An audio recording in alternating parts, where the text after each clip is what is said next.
Can you believe it? It's time to pick our February TBR Reading Spa book. If you don't know what the Reading Spa is, I will make sure that I link the announcement videos and the Google file where you can find them all in the description below. But basically, Jen of Jen the Librarian and I are running a year-long, very chill reading challenge where we are celebrating our home libraries, reading from our shelves and enjoying the books that we own. So we're here today to pick February's book. All being well, I'm also going to read that book in this video. So let's switch over to this month's set of questions to help us pick our next read. Okay, so our question to start off with in February is, when you think of a good book, it makes you feel nostalgic, challenged, or hopeful?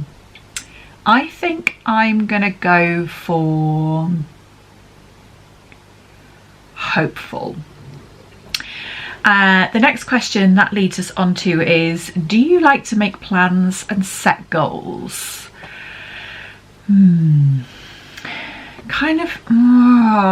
answer to this for me is yes and no. I don't like hard and fast plans and goals, but gentle intentions. I'm not sure. Okay, make a decision, Kerry. I'm going to say no. I'm going to say no. So that leads us to my prompt for this month, which is to read a book that makes me think of the present. Okay, let's go see what I've got on my shelves and see what we come up with. Okay, here we are in front of the TBR shelves, and yeah, as you can see, we are double stacked in a couple of places. So technically some of these might be possible for the present because they're books that I've recently acquired. Albie and I got in the Waterstone sale. These two were Christmas presents. In terms of books that make me think of the present, let's see. Maybe Lost Lambs, because I'm pretty sure that's coming out very soon and that's literally everywhere at the moment. That's an option. Actually, The Palace on the Higher Hill could be a good one. That's not too distant. I bought this, I want to say in August, I think, at Gaze the Word in London. And the lovely Evelyn at a much needed book break is doing she's a bookseller at a bookshop in Bristol. She's doing a book club of translated fiction about this fairly soon, I think. So that could be a present. This is also set in Palestine, which also feels quite present, although I don't think it's like that recent a publication. Those are two good options. What else could be for the present? Well, maybe we choose from those two. I think those two would be, I'd like to read both of those. So either of those would be okay. Okay, I need to have a think and figure out which of these would be the best option. Okay, so Lost Lambs by Madelaine is about a family kind of unravelling. The parents have just agreed to an open marriage, to open their marriage up, and the father, I think, is a pastor and he's not quite too happy with that decision, and their children are all kind of unravelling in their own kind of slightly unhinged ways. It sounds like a lot of fun, and Madelaine I saw her speak at a kind of launch event for this, and she was very funny. And lots of the reviews say this is very funny. However, I had a look through my book notes and I had planned to read this for December's buzzword challenge that Kayla does at Books and Lala, and it's the one thing that I haven't done yet. It was to read a book with alliteration in the title.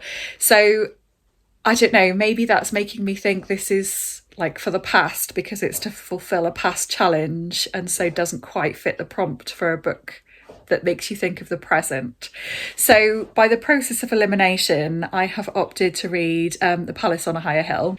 This is by Karim, Kattan, and translated by Jeffrey Zuckerman. I'm going to need to remind myself about what this is about.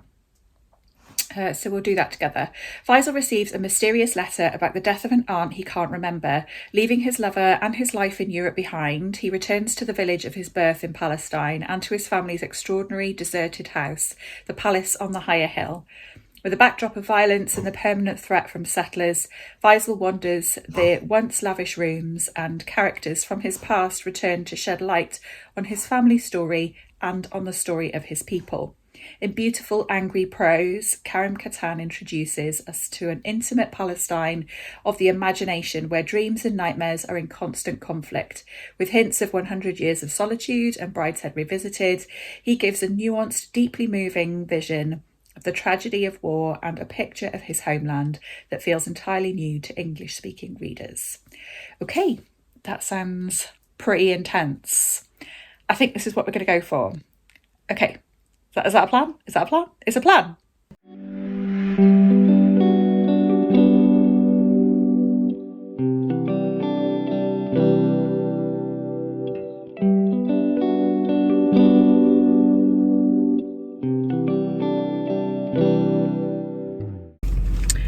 I popped out, I really fancied a jacket potato, so I have come to the garden centre for lunch and picked up some bird food, but also walked into the farm shop and picked up my absolute favourite honey aid. This is ridiculously expensive but so delicious. It's made by a local company that started making mead, and now they do these, which are non-alcoholic. They come in a few different flavours. I've also got rhubarb and ginger there, but they're just honey ones. They are so good. It's £2.30 for a can of pop essentially, but I don't care, take my money, it's amazing.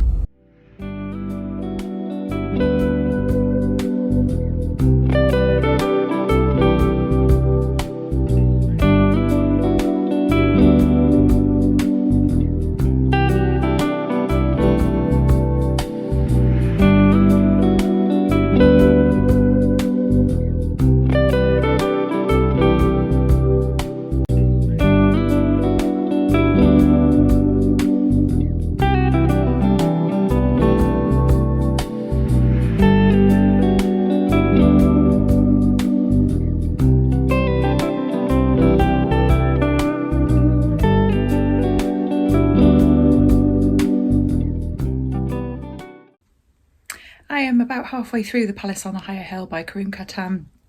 This is a really impactful read. The tone of it is unusual. So Faisal, the main character, receives a letter about an aunt's funeral, and he doesn't recognise the name of the aunt, and returns from where he's living somewhere in Europe with his partner George to his home in Palestine, which is the titular Palace on the Higher Hill.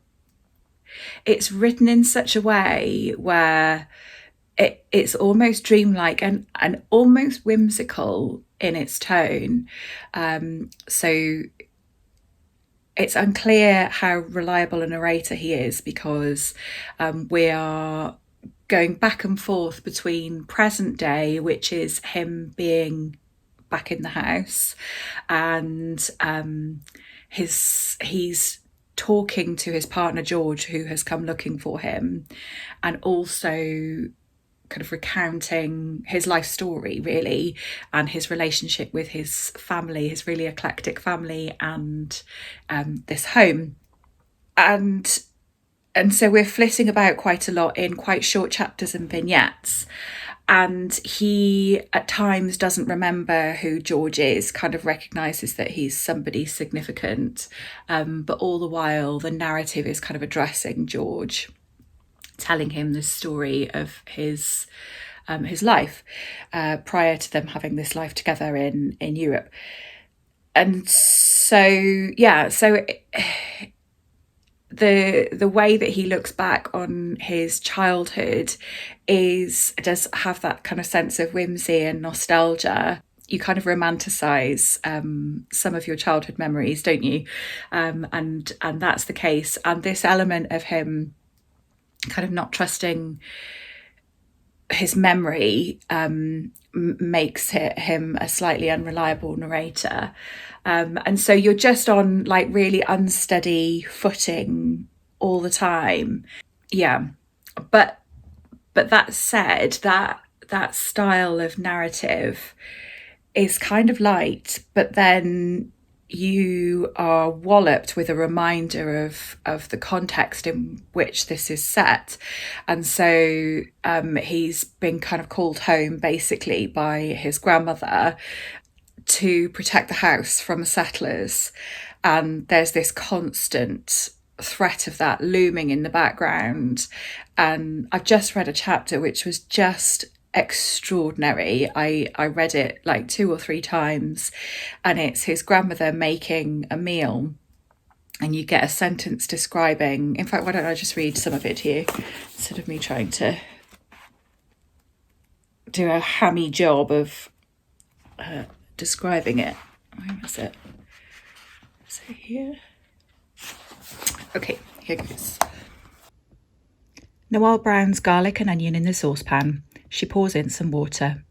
I was such a little thing. I could have been born anywhere in the world, anywhere in the universe, and I was born here in God's land. We lived by the sea. She adds a dash of allspice. The sea, Faisal, can you imagine that? The sea. Our village. You also come from down there. You come from north and south, east and west, from this country pulsing, pulsing, pulsing with life through the day and through the night. She peels some carrots and tosses them in the saucepan one by one. I saw them come that year. The almond trees were in bloom, and my father was in his office. I heard shouts, gunshots. Mama understood immediately. She yelled at Baba, I told you, I told you. And she came and picked me up, and she opened a suitcase, and she threw in everything she could think of. And she reassured me, we'll come back next week. We're only going on holiday to your aunt's, okay? And we went out through the back door. She dropped some chickpeas into the broth. And our trip on foot took 2 days. All I remember now is the land's beauty, the hills, way of turning green as the sun touched them. The night's way of falling so quickly and sweeping us along endless fields. God, who was there, all around, along the paths and under the stars. The people we saw on the way here and there, just like us, crying, wondering where to go next. Baba broke after that, in half, just like that. Noelle, now looking witchy, drops fistfuls of cardamom into the broth. Mama was another story, and we were the rest of the family living in the next village over, the rest of the village though. She adds some bay leaves. Most were massacred that day.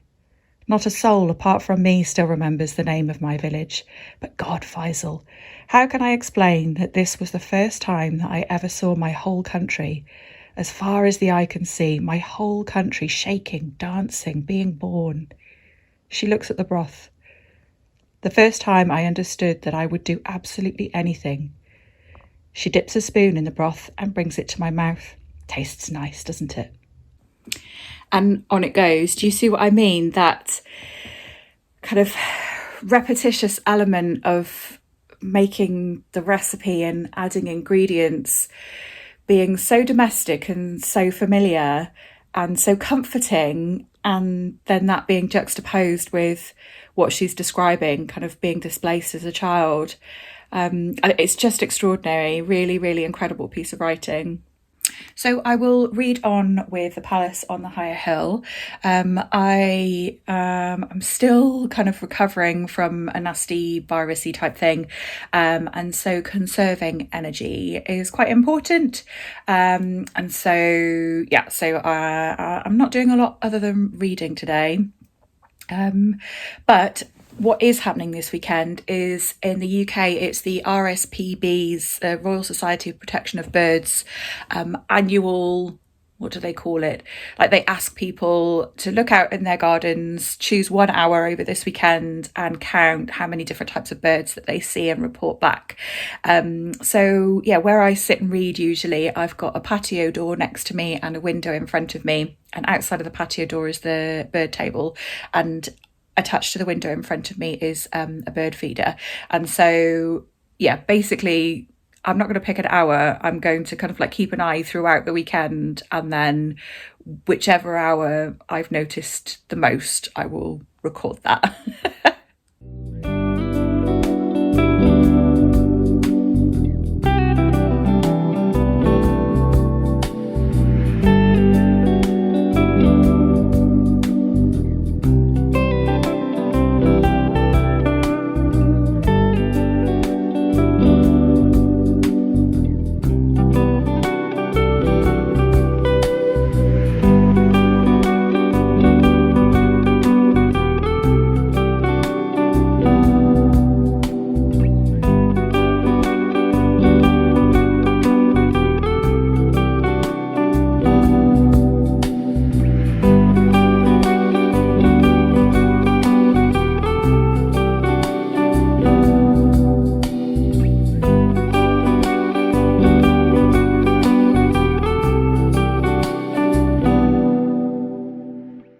We've progressed into a section that's focusing more on Faisal's grammar than a while.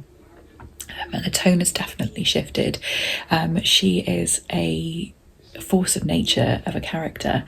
She is full of righteous anger and quiet rage, and is really frustrated at the passivity of the men around her.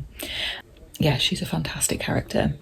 So interspersed with her kind of chapters and segments looking back and reliving her marriage when her children were younger, we get an update on present day, where her and Faisal are listening to the radio, listening for updates, and more cities and villages and locations are being taken over, and the forces are getting closer and closer to them, and that kind of going back and forth between a quick radio snippet and her looking back is almost mirroring that section that I read with her making the recipe and then talking about her reflections.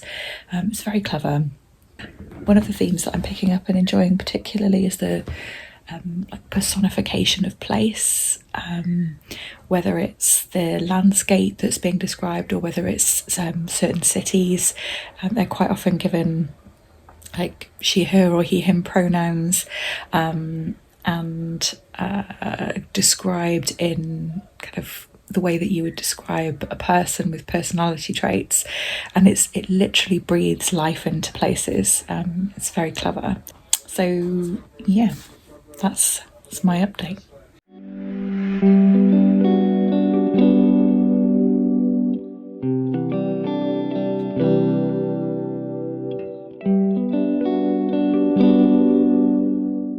Things have just taken an interesting turn on 2 counts, but I can't tell you why.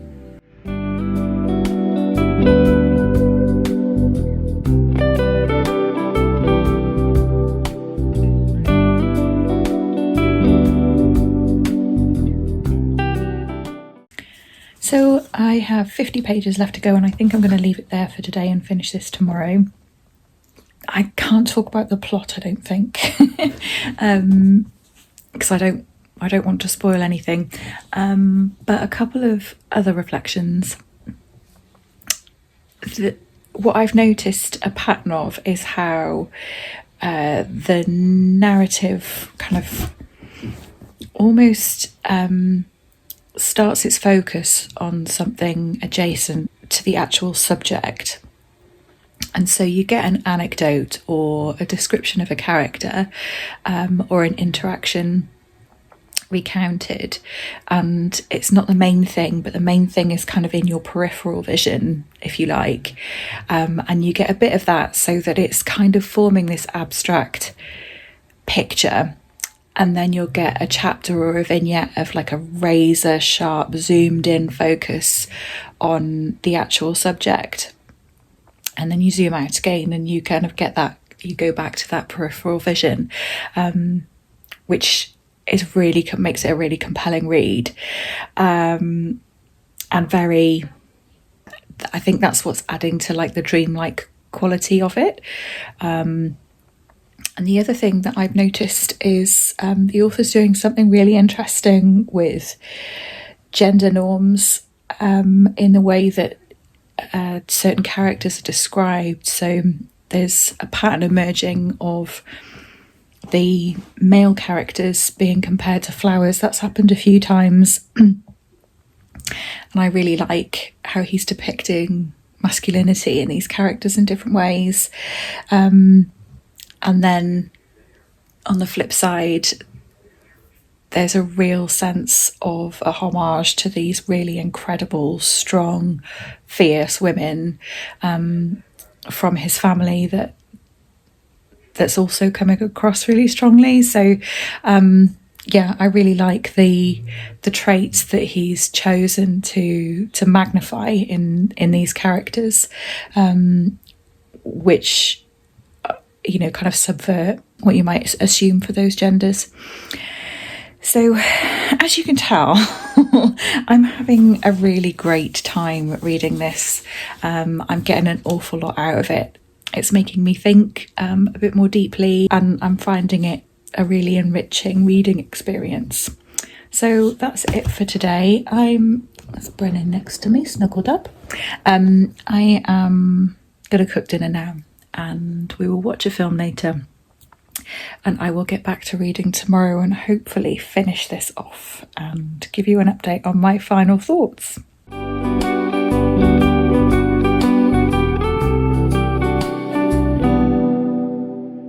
Okay, so I actually finished The Palace on the Higher Hill yesterday, but I wanted to take a bit of time to let my thoughts percolate. So I last left you very close to the end, and the end really picks up pace. It comes to quite a dramatic conclusion. I will say that I got a little bit confused towards the end about which narrative voice I was hearing from. Please don't let that put you off, because I'm amazed that I followed as long as I did. I really often don't get on with non-linear narratives, which this isn't, but I was very much keeping up for the most part. So the fact that I lost it a little bit at the end when things ramp up in terms of speed and intensity doesn't surprise me, and it didn't diminish the impact of the conclusion. So don't let that put you off. I think that's a me problem, not a problem with the book. So in the end, I think just because of that, for me, I landed on a 4.5, but this was really an extraordinary read.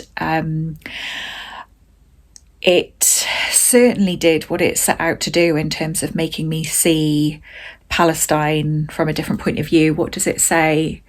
It's a moving vision of the tragedy of war and a picture of his homeland that feels entirely new to English-speaking readers. I totally saw Palestine in a different light thanks to this book. I think I'd describe it as kaleidoscopic in its construction. Just like when you're looking through a kaleidoscope and you kind of like see all of the pictures and they form a pattern, and then with just a slight shift of the kaleidoscope or perspective, in this case, you get a completely different picture. And that's kind of what kept happening. You thought you'd figured out kind of where you were, and then there'd be a slight shift in perspective, or a slight shift in focus, and the whole picture would shift and move, and you'd see things were not quite as they seem. And that was really, really interesting reading experience, and so clever from an author's point of view.